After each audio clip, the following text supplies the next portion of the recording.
Hello बच्चों, देखिए अपने को प्रश्न दिया गया है कि एक चर रेखा किसी निश्चित बिंदु P से जाती है। बिंदुओं 20,02 एवं 11 से रेखा पर खींचे गए लंबों का बीजीय योग शून्य है। बिंदु P के निर्देशांक ज्ञात कीजिए। ठीक है, अपने को बिंदु P के निर्देशांक ज्ञात करने हैं।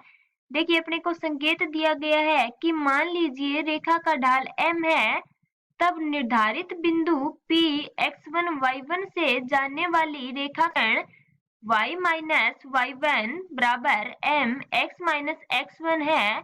लंब दूरियों के योग को शून्य के बराबर लेते हुए हम y माइनस 1 बराबर m गुणा में x माइनस 1 प्राप्त करते हैं। अतः x1 y1 अपने को प्राप्त होगा, वो होगा 1 और 1। ठीक है, तो आइए देखते हैं मुख्य अवधारणा। देखिए मुख्य अवधारणा हो जाएगी अपने पास मुख्य अवधारणा में देखिए कि हम जानते हैं पी क्यू अपने पास एक बिंदु है। पी क्यू से रेखा है अपने पास ए एक्स प्लस बी वाई, रेखा ए एक्स प्लस में बी वाई प्लस में सी बराबर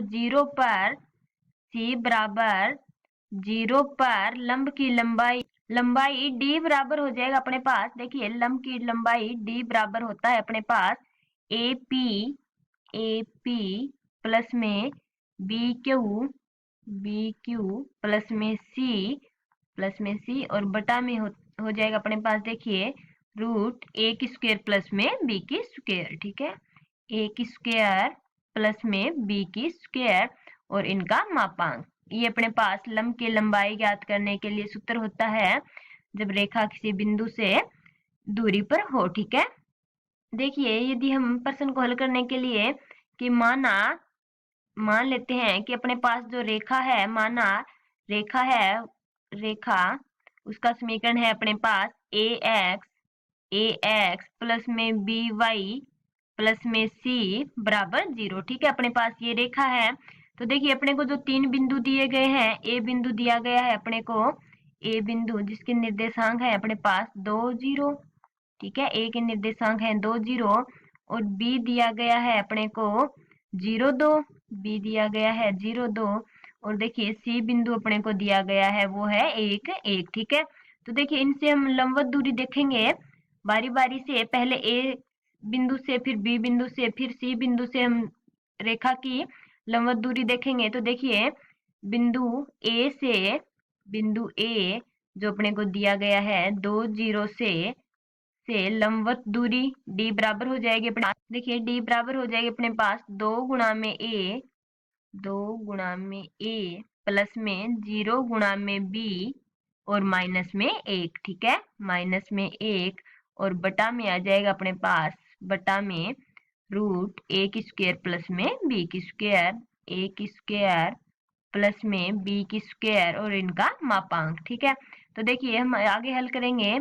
हम मान लेते हैं कि ये पहला बिंदु है तो ये D1 है। ठीक है, तो D1 बराबर आ जाएगा अपने पास, देखिए D1 बराबर आ जाएगा अपने पास 2a माइनस 1 बटे में रूट ए की स्क्वायर प्लस में बी की स्क्वायर, ए की स्क्वायर प्लस में बी की स्क्वायर। मापांक को हटा दिया हमने। ठीक है, क्योंकि हमारे पास प्लस के ही मान है तो मापांक हटा देंगे तो भी ये प्लस का ही रहेगा। अब देखिए बिंदु बी से लंबवत दूरी, देखिए बिंदु बी अपने को दिया गया है 0 2, तो बिंदु बी से लंबवत दूरी D2 बराबर, देखिए D2 बराबर हो जाएगा 0 गुणा में ए प्लस में 2 गुणा में बी माइनस 1 और बटा में आ जाएगा अपने पास रूट ए की स्क्वायर प्लस में बी की स्क्वायर। ठीक है, ए की स्क्वायर प्लस में बी की स्क्वायर और इनका मापांक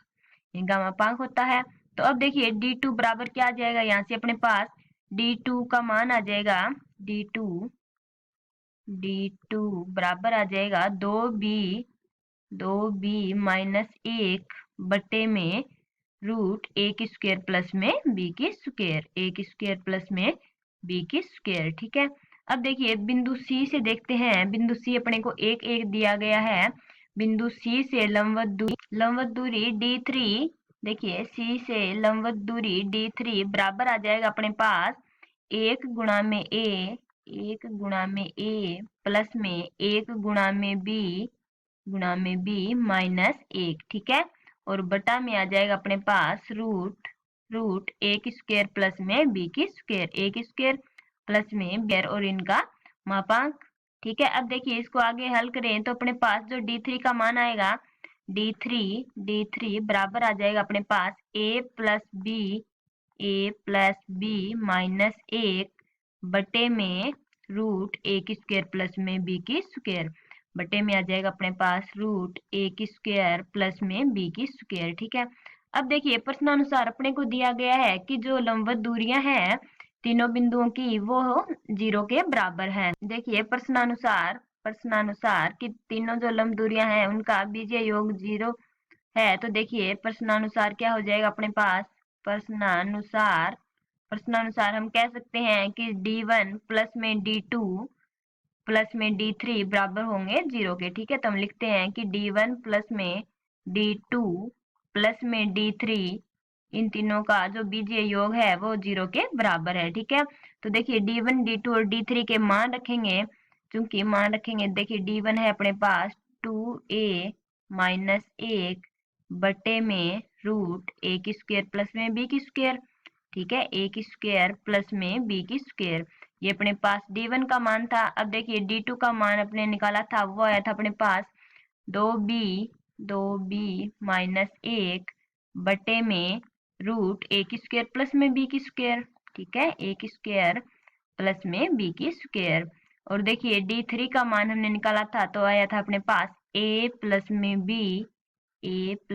b माइनस 1 बटे में रूट एक स्क्वायर प्लस में बी की स्क्वायर, ये आया था अपने पास एक स्क्वायर प्लस में बी की स्क्वायर और बराबर अपने को दिया गया है कि 0 के बराबर है।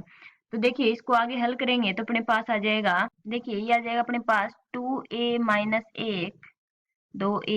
1 प्लस में 2b माइनस 1 प्लस में a प्लस b माइनस 1 बराबर 0, ठीक है।